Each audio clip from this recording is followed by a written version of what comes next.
Welcome, my name's Dr. Jason W. Morrison and I'm a theologist from New South Wales, Australia.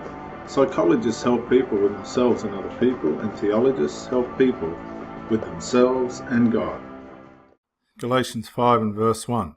Stand fast, therefore, in the liberty by which Christ has made us free. What is the liberty by which Christ has made us free? It's knowing that there is nothing we can do or can't do to make God happy or stop him from being sad, except for what Christ has done in his finished work, and our reception and contentment that is enough between ourselves and God. And it's something you have to stand steadfast in, because it's actually really difficult to believe that everything's okay with God and there's nothing else you have to do. That's a difficult thing to accept. It's difficult to believe that you can walk out your front door or whatever you do and know that you don't have to worry about another thing at all between you and God, because it's been settled by your faith in Christ Jesus. So stand steadfast and do not be entangled again with a yoke of bondage. Now, what's a yoke of bondage?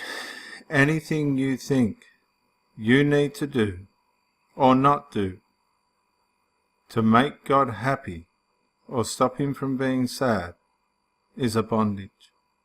Verse 2. Indeed, I, Paul, say to you that if you became circumcised, Christ will profit you nothing.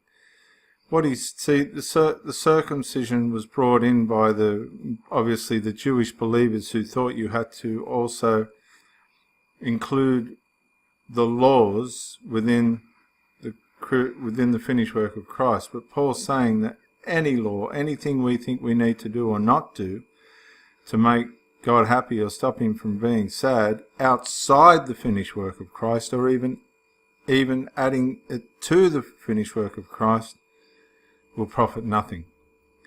And I testify again to every man who becomes circumcised that he is a debtor to keep the whole law. So what Paul's saying is, and this is really valuable information, religious information, anything we think we need to do or not do to make God happy or stop him from being sad, which is a terrific definition of what law is,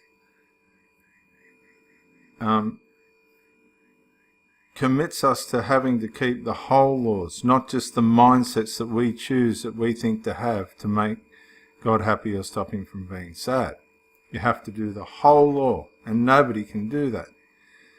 And he says in verse 4, you have become estranged from Christ, you who attempt to be justified by law.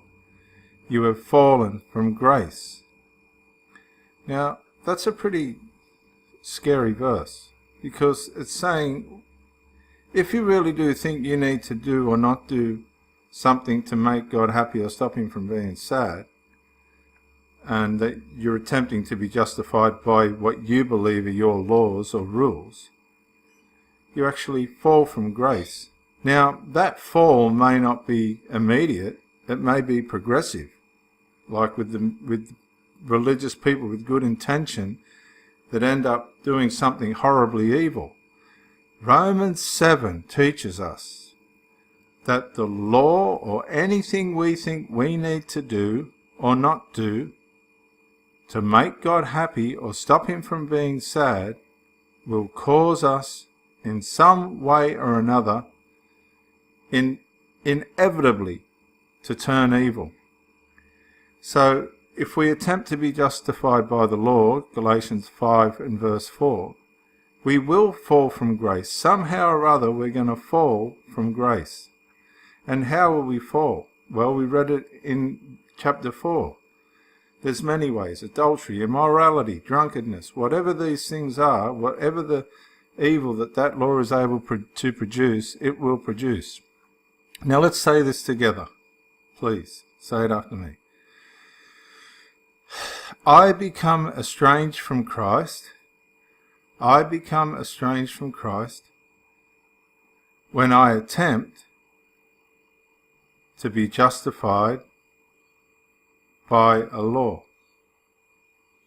I then have fallen from grace, and Christ profits me nothing. On that controversial note, see you on the next talk. Yeah, Dr. Jason, Morrison Theologist again. I just want to say thank you for watching the videos, and hope you got plenty of self-rediscovery and freedom out of it. Watched it on YouTube. Please share or like, maybe even comment. Watch it on Facebook, like, comment, share. But most of all, get out and live. This isn't a rehearsal. You've got a one-off life. Don't let your loyalty and your faithfulness blind you to the life that you should be experiencing. Till the next video, thank you for watching, and bye for now.